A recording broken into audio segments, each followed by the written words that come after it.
What's up YouTube? My name is Ruff and today I want to go over an easy way to humanize your songs in Ableton.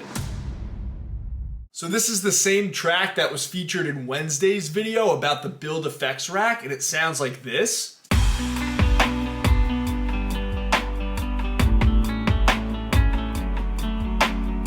And I'm gonna solo the drums so you can hear a little bit more clearly how they're humanized, and then we'll dive into what I did to achieve that.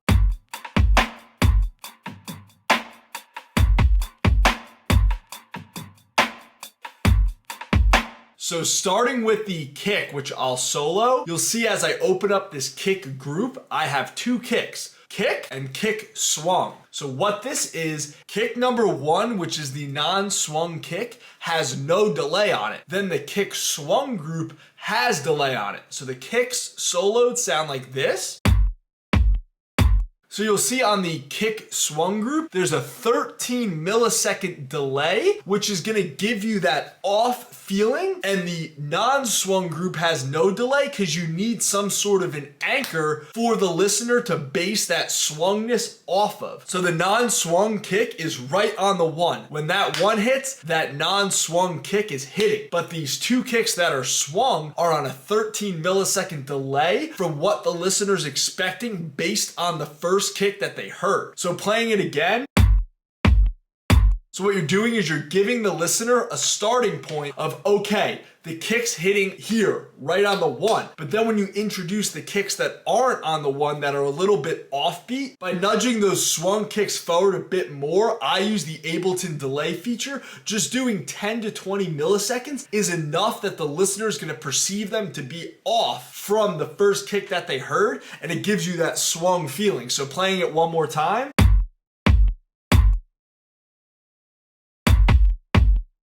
Now when I bring in all of the drums, I'm going to show you which aspects of the rest of the drums are swung and which are not. So if I solo the drums with the kicks, you can hear it again.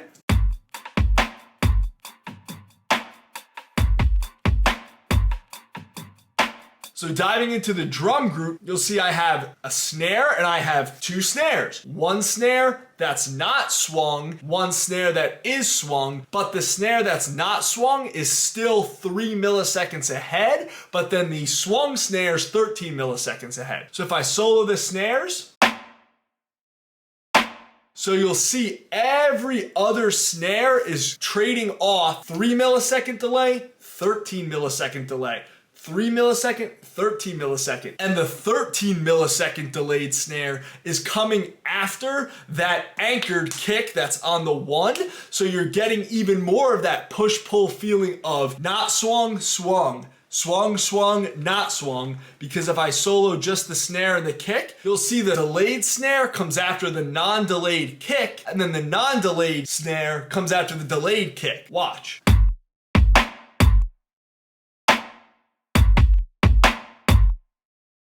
So what that's doing is giving the listener a starting point and then immediately taking them away from that starting point by delaying it a little bit, then bringing them back. So you're bringing them back and forth between on beat and slightly off beat, and that's what makes it feel so humanized, because if a real drummer was playing, they wouldn't be on beat all the time. They'd be a little bit off every so often because humans aren't perfect. So now when I bring in the percussion and the hi-hats, which is offbeat the whole time, you'll see these hi-hats are 13 milliseconds forward, but the open hat's 13 milliseconds behind. It's just giving more of a humanistic feel of maybe the left hand that's playing this open hat right here, it's a little behind that closed hat because a human wouldn't be perfect at the same time. They'd be slightly off. So if I solo all the drums together one more time,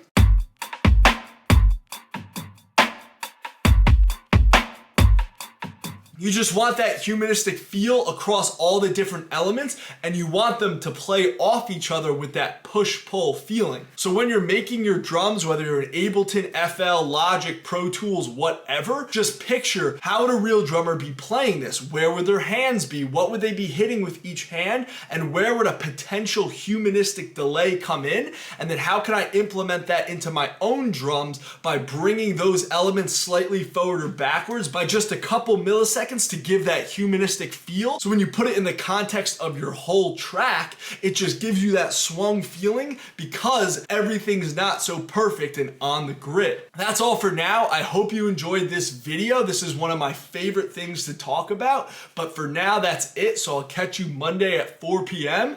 Peace.